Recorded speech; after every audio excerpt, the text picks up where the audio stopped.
நான் doctor Aarthi, emergency and critical care physician. நாளைக்கு election day, எல்லாரும் ரெடியாக இருக்கும் ஓட் பண்ணுறதுக்கு.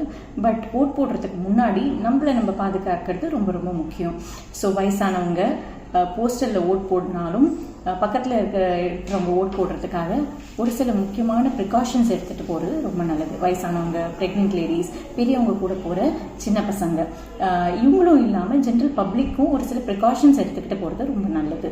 எப்போ போனாலும் எங்கே வெயிலில் போனாலும் ஒரு லூஸான கிளாத்திங் அணிஞ்சிட்டு போகிறது ரொம்ப நல்லது.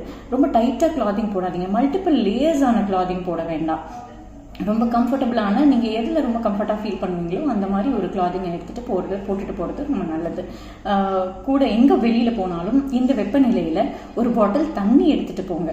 தண்ணி கூட இந்த சால்ட் அண்ட் சுகர் கம்பைன் பண்ணுற மாதிரியான பொருட்கள், அதாவது இந்த மோர் ஆகட்டும், இல்லை லைம் ஜூஸ் ஆகட்டும், எலக்ட்ரால் பவுடர் ஆகட்டும், இந்த மாதிரி ஒரு காம்பினேஷன் உள்ள ஒரு பானங்கள் எடுத்துக்கிட்டு போகிறது ரொம்ப நல்லது.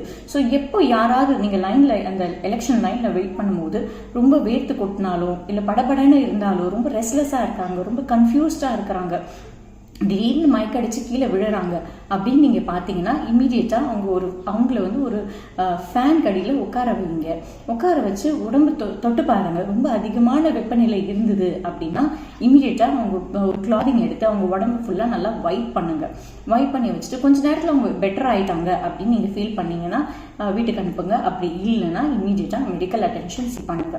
இது ரொம்ப முக்கியமான விஷயம். ஸோ நாளைக்கு எல்லாரும் ஓட் பண்ணுறதுக்கு ரெடியாக இருங்க. Happy and safe voting.